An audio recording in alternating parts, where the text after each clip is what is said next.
Discussion रहेगा वो रहेगा Newton's law of cooling. Newton's law of cooling में हम ये समझेंगे, जैसे कि नाम है हमारे टॉपिक का कि न्यूटन्स लॉ ऑफ कूलिंग। तो ये लॉ हमें ये बताएगा कि चीज़ें ठंडी कैसे होती हैं और उसका ठंडे होने का मैथमेटिक्स क्या है। वैसे तो हम सामने देखें कि चीज़ें ठंडी होती हैं, हम फील करते हैं कि ठीक है जी, पहले ज़्यादा गर्म थी अभी ठंडी लग रही है, तो it is not like that. हम इसका मैथमेटिक्स करेंगे और उसका मैकेनिज्म को समझने की कोशिश करेंगे। मैथमेटिकल इक्वेशन की हेल्प से हम समझेंगे कि चीज़ें ठंडी कैसे होती हैं। तो हम चर्चा शुरू करते हैं। सबसे पहले फॉर एग्जांपल के लिए हमारे पास एक चाय का कप है और उसका मान लिया जाए कि it is at temperature T2, उसका टेम्परेचर कोई T2 है और उसके सराउंडिंग का जो टेम्परेचर है वो T1 है, राइट। तो न्यूटन ने इसको बहुत सिस्टमेटिक तरीके से स्टडी किया। उन्होंने कहा कि ये जो चाय का कप थोड़ी देर के बाद ठंडा हो जाएगा और इसका जो ये तब तक ठंडा होता रहेगा जब तक बॉडी का और जो सराउंडिंग का टेम्परेचर है वो दोनों एक दूसरे के बराबर ना हो जाए। सवाल ये है कि ये जो कप है वो ठंडा होगा तो अपनी ऊर्जा को लूज करेगा। तो ये जो एनर्जी लॉस होगा in terms of heat radiations की फॉर्म में होगा। This loss of heat is in terms of heat radiation. ये हीट रेडिएशन की फॉर्म में ये एनर्जी जो है वो वो वो लूज होगी, राइट। अब कहा उन्होंने ये कि ये जो rate of loss of heat है, rate of loss of heat को मैथमेटिक्स में ऐसे लिखेंगे -dQ/dt। ठीक है, कितनी जल्दी से आपका जो चाय का कप है ठंडा हो रहा है उसका ये मैथमेटिक्स है।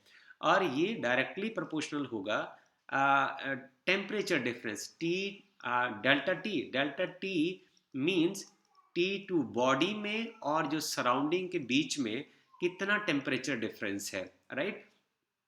यदि हम इसको आगे लिखें तो हम इसको ऐसे लिख सकते हैं कि जो -dQ/dt है, मतलब आपका जो बॉडी है वो कितनी तेज़ी से ठंडी हो रही है। चाहे वो चाय का कप है, चाहे वो गिलास है, चाहे कोई गर्म रॉड है, कुछ भी है कोई गर्म चीज़, वो कैसे ठंडी हो रही है। उसको यदि हम इक्वलिटी के साइन पर यदि हम ले जाएं तो हम ऐसे लिख सकते हैं इसको K time T2 - T1, right. इसके ऊपर हम चर्चा बाद में करते हैं।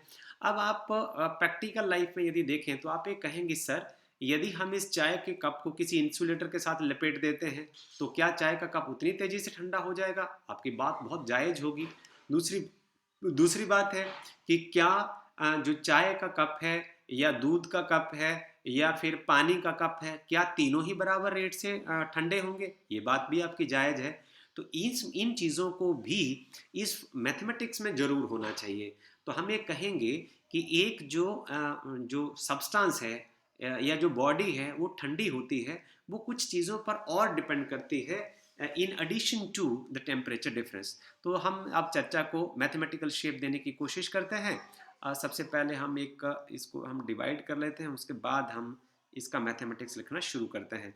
देखिए, न्यूटन्स लॉ ऑफ कूलिंग के अंडर न्यूटन ने कहा कि जो rate of loss of heat है इसको आप अपने लैंग्वेज में समझने की कोशिश करनी और बड़े साधारण भाषा में देखना कि देखिए, हाँ, न्यूटन ने कहा कि -dQ/dt, -dQ/dt को हम क्या बोलेंगे? आपकी जो बॉडी कितनी तेजी से ठंडी हो रही है। माइनस का जो साइन है ये बता रहा है कि चीज़ ठंडी हो रही है, right. It is directly proportional to temperature difference delta T, जिसकी हमने बात आपसे कर रखी है। इसको हम आगे लिखें तो इसको हम लिख सकते हैं dQ/dt। अब इसको हम इक्वालिटी के साइन में ले आते हैं। ये रहा कोई कांस्टेंट और ये delta T this is T2 - T1। सवाल ये है कि क्या न्यूटन्स लॉ ऑफ कूलिंग हर कंडीशन में वैलिड है? No, it is valid for small temperature difference. It is valid for small delta T. जो टेम्परेचर डिफरेंस है वो जब तक स्मॉल होगा, फर्क जो बॉडी और इट्स सराउंडिंग के बीच में जो टेम्परेचर में डिफरेंस बहुत कम होगा, तब तक ये फार्मूला वैलिड रहेगा। दूसरी बात ये है, इसको हम पहले इक्वेशन नंबर 1 मार्क करते हैं कि the rate of loss of heat is it depends upon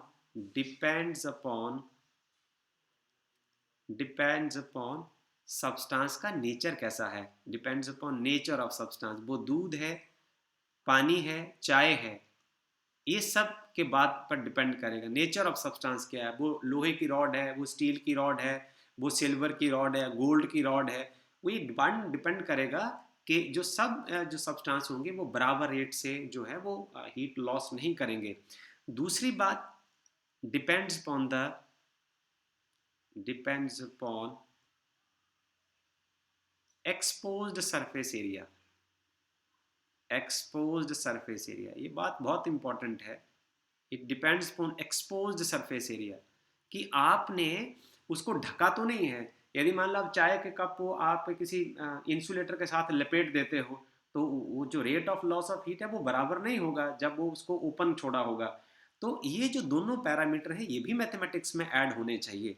तो आपको बहुत अच्छा लगेगा कि ये बात हम आपको बताएं कि जो कांस्टेंट है, ये जो कांस्टेंट है, ये इसके बीच में इसकी जो वैल्यू होगी वो इन दो पैरामीटर्स के ऊपर डिपेंड करेगी कि the value of the constant depends upon the nature of the substance and it depends upon the expose surface area. तो उसके अकॉर्डिंग इस कांस्टेंट की वैल्यू जो है वो चेंज होती चली जाएगी।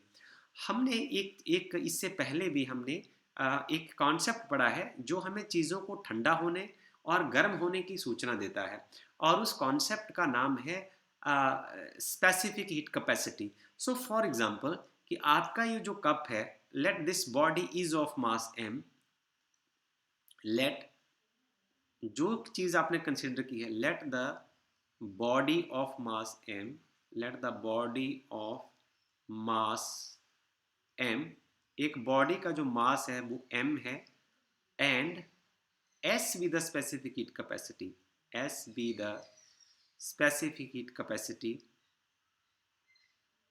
heat capacity, और जो S है उसकी स्पेसिफिक हीट कैपेसिटी है। And if the temperature falls by small amount dt2, if ठंडी हो रही है ना वो, if the temperature falls by amount dt2, इतना टेम्परेचर दी फॉल करता है, तो हम एक बेसिक डेफिनेशन से सबसे पहले लिखें कि जो स्पेसिफिक हीट कैपेसिटी होती है वो होती है 1/m, and this is dq upon dt2।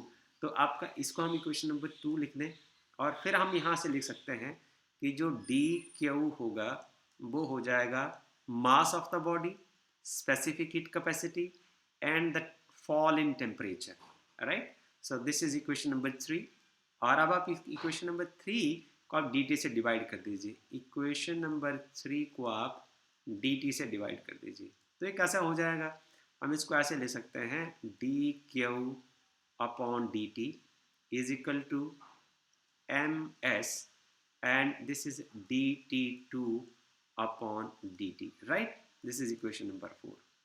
Okay, अब हम ऐसा करें कि हम dq अपॉन dt के place, from equation 1 and 4, from equation 1 and 4, from equation 1 and equation number 4, हम इक्वेशन नंबर 1 और इक्वेशन नंबर 4 की हेल्प से कुछ इस तरीके से लिख सकते हैं। dq अपॉन dt की जगह आप लिख सकते हैं माइनस, dq अपॉन dt की जगह आप लिख सकते हैं ms, m specific heat capacity, dt2 upon dt is equal to k time, this is temperature difference, T2 minus T1, right? Using the separation of the variable technique हम इसको integrate करेंगे, उससे पहले हम वेरिएबल को सेपरेट कर लेते हैं। तो इसमें टेम्परेचर वाले टर्म को आप एक साइड ले आइए, dt2 upon T2 minus T1, right? और ये हमारे पास हो जाएगा minus k upon mass into specific heat capacity into dt, right? This is equation number 5. By integrating equation number 5, by integrating equation number 5 we have, हम इस equation को यदि integrate करें तो हमारे पास आ जाएगा integral of this dt2 upon T2 minus T1 and it is equal to, इसको इस कांस्टेंट को हम एक नया कांस्टेंट मान लेते हैं, और this is let this is some another constant k, and this k prime. So this is some another constant k prime time integral of dt, right? Minus over here. Okay. So अब इसका जो integral है, you know about the concept of integration, तो इसका integral हो जाएगा इस equation का, ये हो जाएगा log of exponential of this is t2 minus t1 and this is equal to minus of k prime into t plus some constant of its integration c. So आप इसको t2 minus t1 को separate कर लीजिए और this is equal to exponential of minus of k prime t plus c, right? And this could be written as, इसको आप ऐसे लिख सकते हैं t2 minus t1 is equal to exponential of minus k prime t into exponential of c. तो आप इस exponential of c की जगह एक नया कांस्टेंट आप लिख सकते हैं, and this is some capital C. इसको आप ऐसे लिख दें तो आपके पास आ जाएगा t2 is equal to t1, it is t2 is equal to t1 plus some c prime, this is c prime e का minus of k prime into t. So this is what the Newton's law, mathematical form of the Newton's law of cooling. तो इससे आपको ये idea हो जाएगा कि जो body है and which is at temperature T2 and T1 is the temperature of the surrounding. From this expression you can explain that how the body will cool down with the passes of time, right? और हम ये कहें कि ये जो small temperature difference का जो condition है वो बहुत इंपॉर्टेंट है, और जो ये रेट ऑफ कूलिंग है, ये जो रेट ऑफ कूलिंग है, रेट ऑफ कूलिंग का मतलब कितनी जल्दी से आपकी जो बॉडी है वो ठंडी हो रही है।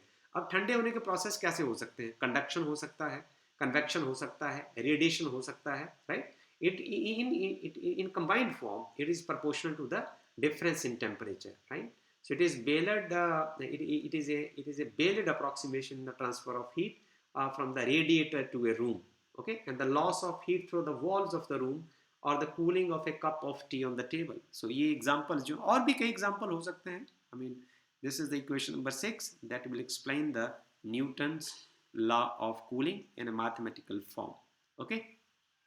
को जो वेरीफाई करने की कोशिश करेंगे with the help of some experimental setup that is shown in the figure number 11.20 part A. So इस सेटअप में बताया गया है, this setup consist of the double walled vessel है, इसमें एक V, this setup has double walled vessel V, उसको आप यहाँ देख सकते हैं, this is the double walled vessel V, और इसमें पानी भरा हुआ है, it's containing the water between the two balls, right? And a copper calorimeter C is here, is talking about this. Copper calorimeter is containing the hot water, इसमें गर्म पानी है, that is placed inside the double walled vessel, right? So इसमें दो thermometer लगाए गए हैं. This is thermometer one is at temperature T2 and another is at temperature T1, right? And the two thermometers, so the cocks are used to note the temperature T2 of the water in the calorimeter and T1 of the hot water between the two double walls, right? अब temperature of the hot water in the calorimeter is noted. Calorimeter का जो temperature है उसको हम बार बार equal steps में हम note करेंगे between in the equal interval of time, right? फिर हम उसका ग्राफ ड्रॉ करेंगे, okay? Will take the temperature reading and will find the log of exponential of T2 minus T1 और उसका टाइम के साथ हम ग्राफ जो है वो ड्रॉ करेंगे. इसमें जो लॉग ऑफ एक्सपोनेंशियल में आप फिगर नंबर 11.20 के बी पार्ट पर आप इसको देख सकते हैं, और इसको हम बाई एक्सिस की ओर अलोंग प्लॉट करेंगे. Log of exponential of T2 minus T1 की जो वैल्यूज़ होंगी उनको हम बाई एक्सिस की ओर लेंगे, और जो टाइम ऑफ कूलिंग को हम एक्स एक्सिस की ओर लेंगे. सो हम देखेंगे कि ये साफ देख रहे हैं हम कि this is the equation of line, this is by is equal to mx plus c. So that verifies this equation. जो 11.22 आप अपनी NCERT की किताब में आप देख सकते हैं, ये इक्वेशन हमने अपनी जो मैथमेटिकल कैलकुलेशन की है उसमें भी हमने किया है कि log of exponential of T2 minus T1 is equal to minus KT plus C को ये इक्वेशन जो वेरीफाई करती है, जो C is the intercept है और m is the slope and by is equal to log of exponential of T2 minus T1. So this is how experimentally this Newton's law of cooling is verified. So it is the important point to note down that the law of cooling is valid only for the small temperature difference, number one. And the second, the rate of loss of heat depends on the nature of the substance, number second. And it depends on the area, exposed surface area also. Okay, this is much more important for us to take care of. Thank you. जो एक practical application है उसको हम example number 11.8 की help से समझने की कोशिश करेंगे। हमारे पास एक पैन है और this pan is filled with hot food, right? इसमें गर्मा गर्म खाना है और वो जो खाना है वो 94 डिग्री सेल्सियस से लेके 86 डिग्री सेल्सियस तक ठंडा हो जाता है 2 मिनट में। तो हम एक आपके पास एक पैन का डायग्राम बना देते हैं। ये रहा वो पैन और इस पैन में खाना है, राइट? तो ये समझ लीजिए कि ये खाना है और जो सराउंडिंग का जो टेम्परेचर है वो T1 रहेगा और ये जो खाना है इसका टेम्परेचर T2 रहेगा। So when the room temperature is at 20 degree Celsius, तो आप समझ सकते हैं कि जो T1 है यहाँ वो 20 डिग्री सेल्सियस है और जो खाना है वो 90, ये देखिए जो खाना है ना वो लगातार ठंडा होता चला जा रहा है। तो ये इसमें जो इसका ओरिजिनल टेम्परेचर है वो 94 डिग्री सेल्सियस है और ठंडा होते होते ये 86 डिग्री सेल्सियस तक पहुंच जाता है। ओके, फर्स्ट जो इसकी ऑब्जर्वेशन 2 मिनट में ऐसा हो जाता है, तो मैंने 2 मिनट में वो 8 डिग्री सेल्सियस ठंडा हो जाता है। सवाल हमसे ये पूछा गया है कि यही खाना, तो ये पैन में खाना वैसे पड़ा हुआ है और यदि ठंडा होते होते अब आपने ये बताना है इस सूचना का आधार मानकर, क्योंकि जो रूम टेम्परेचर है वो तो 20 डिग्री सेल्सियस ही है। अब ये खाना ठंडा होते होते जब इसकी रेंज आ जाएगी जो T2 है, वो रेंज होगी कि 71 डिग्री सेल्सियस से ये 69 डिग्री सेल्सियस तक ठंडा होने में कितना समय लेगा, ये सवाल हमसे किया गया है। तो हम इसमें न्यूटन्स लॉ ऑफ कूलिंग का इस्तेमाल करते हैं। उसमें हमने एक इक्वेशन पढ़ा था, वो इक्वेशन कुछ इस तरीके का था कि जो dt2, आप याद करें इसको, upon T2 minus T1, okay, is equal to k time dt, is a constant time dt। So negative sign shows that just कि वो खाना ठंडा हो रहा है, राइट? तो उसका ज़रूरत नहीं है। हम इसको थोड़ा मॉडिफाई कर देते हैं इस सवाल का आंसर निकालने के लिए। तो आपके पास आ जाएगा कि dt2 जो टेम्परेचर का डिफरेंस आया अपॉन टाइम, राइट? तो ये जो रेशो हो गई, ये हो गई change in temperature over time. ये रेशो हो गई change in temperature, okay, over time, right? So this is equal to k time, I mean T2 minus T1 जो है दूसरी साइड चला जाएगा और इसको हम लिख सकते हैं delta T। So this means this is dt2 upon dt is equal to some constant and change in temperature. Okay, और ये टेम्परेचर रहेगा T2 टेम्परेचर रहेगा बॉडी का और जो T1 टेम्परेचर रहेगा वो सराउंडिंग का रहेगा। हम पहले केस में बात करते हैं, in first case, in first case. First case में क्या हुआ कि जो टेम्परेचर फॉल कर रहा है, जो सिस्टम का टेम्परेचर होगा, राइट? सो सिस्टम का टेम्परेचर जो हुआ वो हुआ जो dt2 है, इस केस में जो dt2 है, जो टेम्परेचर चेंज हुआ वो हुआ, हम ऐसा लिखते हैं इसको, 94 डिग्री सेल्सियस से घट के वो रह गया 86 डिग्री सेल्सियस। तो ये घटा 8 डिग्री सेल्सियस और टाइम कितना लिया? इसमें जो डी टी है, जो समय लगा, वो 2 मिनट में घटा सब कुछ, ओके। और जो टेम्परेचर है, अब जो T1 टेम्परेचर है वो तो रूम टेम्परेचर है, तो T2 को क्या लिया जाए? तो T2 को आप 94 लें या 86 लें, तो हम इसमें क्या करेंगे, इसका एवरेज लेंगे। सो जो यहाँ T2 होगा वो average of 94 plus 86 divided by 2 हो जाएगा, okay. So this average is 90 degree Celsius, okay. So now it is easy to apply this. अब हम इसको इक्वेशन नंबर 1 में अप्लाई कर देते हैं। Using in equation 1 we have equation 1, अब लिख दीजिए इसमें dt2 कितना हुआ, 8 डिग्री सेल्सियस, ओके। और समय कितना लगा इतना ठंडे होने के लिए? 2 मिनट।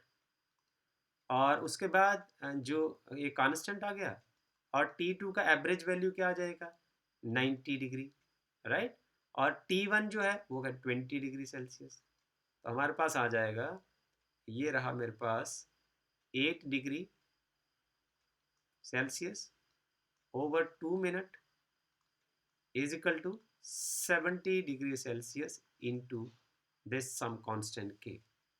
I think आपको आसान लगा होगा ये सब। ओके, हम इसी तर्ज पर हम सेकंड पार्ट में चलते हैं, या फिर हम फार्मूला यही लगाएंगे in second case.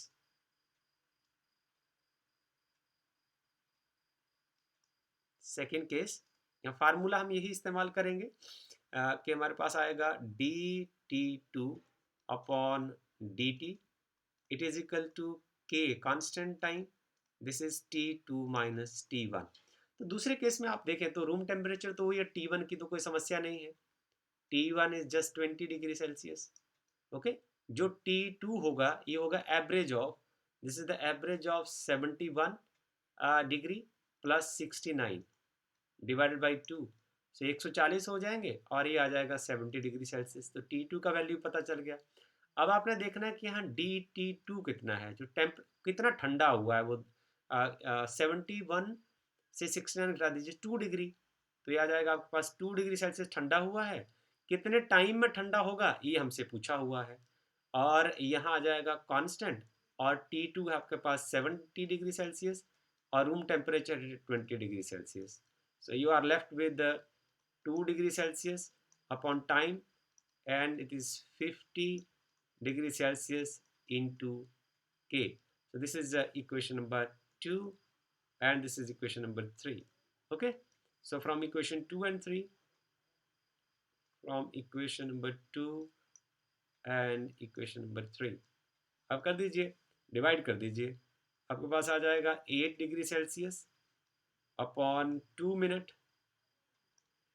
Into 2 degree Celsius, और ये टाइम आपसे पूछा हुआ है, तो आप यहाँ लिख सकते हैं 70 degree Celsius into constant divided by this is 50 degree Celsius into this constant. तो कांस्टेंट से कैंसिल हो जाएगा, सेल्सियस से सेल्सियस कैंसिल हो जाएंगे, और यहाँ से आ जाएंगे आपके पास 4, यहाँ आ जाएंगे आपके पास 2, और आपके पास आ जाएगा 2t इज इक्वल टू 7/5, 0 से 0 कैंसिल हो जाएगा, 7/5 मिनट।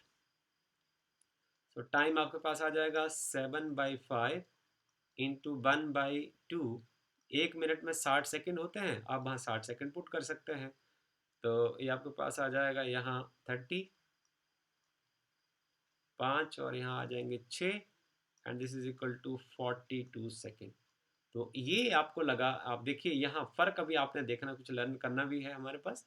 इस न्यूटन्स लॉ ऑफ कूलिंग से हमने सीखना है कि यदि यहाँ वो 94 डिग्री से 8 डिग्री घटने में उसको समय लगा 2 मिनट, और यहाँ इसको 2 डिग्री घटने में समय लगा 42 second. So that is the important thing but we have to learn, क्योंकि ऑर्डर जो है, order of cooling is not the same. उसमें जो 8 डिग्री है वो घट रहा है 2 मिनट में, और यहाँ 2 डिग्री घट रहा है 1 मिनट से भी कम समय में। This is what we have to learn from the Newton's law of cooling. Thank you.